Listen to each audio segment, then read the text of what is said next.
Hello and welcome back to another Bad Movie Reviews review hosted by your favourite longleg from down under, Ben. Unfortunately, Daniel was unable to see this one, which is a shame, but here I am reviewing it on my own. But I was lucky enough, thanks to Rialto Distribution, to see this one early, and it is none other than Longlegs, which is probably one of the most talked about films of the year and probably will be for the rest of the year. It is directed by none other than Oz Perkins, and I'll keep the plot as bare bones as possible, but it's basically about an FBI agent in pursuit of a serial killer.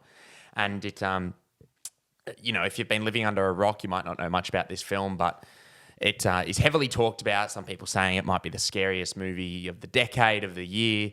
And, whether you've seen its viral marketing, whether it be the phone calls, the letterbox comments on reviews and things like that. But, I'll get straight into the review to keep it relatively quick, but it does star Nicolas Cage and Micah Monroe, who's a bit of a scream queen in herself, and if you've seen It Follows, you know her. But I really don't know where to begin with this film. I will start by saying that if you are expecting like a very, very scary film, it's a different kind of scary.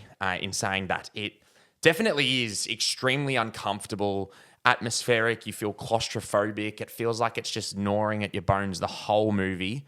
And, most films and horror films, even psychological thrillers, might start at a certain point and then ramp up the whole film. Whereas this, and once you see the opening scene, it kind of starts and just gets straight into it and makes you feel incredibly, incredibly uncomfortable from the get-go. But I would actually say this film's probably more on the lines of a film like Silence of the Lambs or Zodiac or one of those films, more in the sense that you feel a bit of dread and it's uncomfortable, but it's not scary like The Exorcist, where it's jump scares or things like that. It's very much more of a uncomfortable feeling. But in saying that, it's everyone here at play that emits that, invokes that emotion.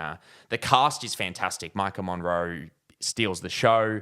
Nicolas Cage is incredible. He does have a few very, very Nicolas Cagey moments in it, which, not saying that's a bad thing, but when you see it, you'll understand what I'm saying. But the direction here is impeccable. He uses aspect ratios and throughout the film to describe, to show sort of certain time sequences and the past and present using different angles. But the use of camera angles is extremely interesting, and it's something that evokes a feeling of uncomfort and discomfort because it's not a standard lens on the camera whatsoever. It's a very wide angle lens, so it kind of has the actor at the forefront, and then you kind of see everything in the background, which kind of makes you feel like there should be something else happening, or you might think, oh, okay, there might be something in the back of the shot, and there might not be, but you've got this constant feeling like something's going to happen and something's coming, and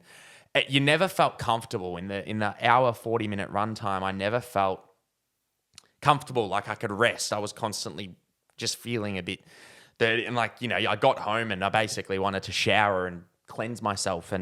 But I think the highlight of the film here is definitely the sound design, though. The sound design is incredibly claustrophobic and creepy, and if there was a certain sound or a certain decibel of volume that creates a feeling of anxiousness, this film has got it down pat. Everything here, whether it be the performances, the direction, the sound, everything here creates that and makes you feel just so uncomfortable.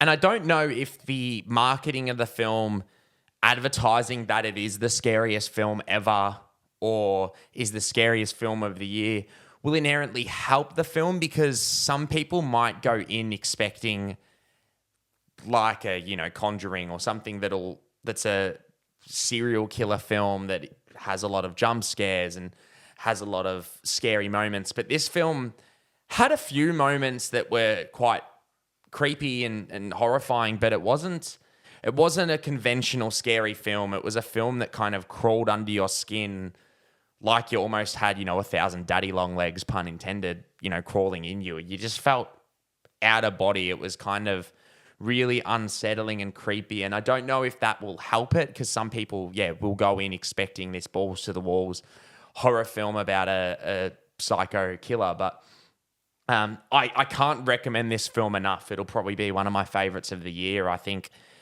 we haven't probably gotten, a serial killer film that makes you feel like this since what I said earlier, like The Silence of the Lambs, even Zodiac. Like, the best way I can explain the feeling of this film is if you think about Silence of the Lambs and think about the scene where Clarice goes into, I can't remember his name, Billy the Butcher or something, like the basement, and she's walking around and trying to find him. Or in Zodiac when Jake Gyllenhaal's at that guy's house and goes in the basement. Think about those scenes and then just think as if that was an hour and 40-minute movie. That's the way it made me feel.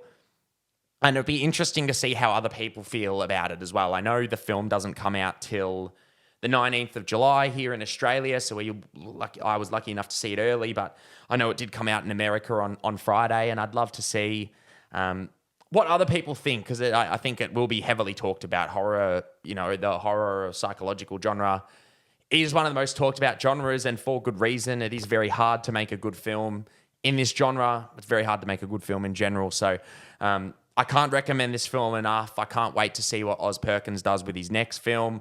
And if you have seen it, comment below. Let me know what you think. I'd love to hear about it, whether you found it scary. Feel free to give the video a like, subscribe for more reviews, and we'll catch you next time.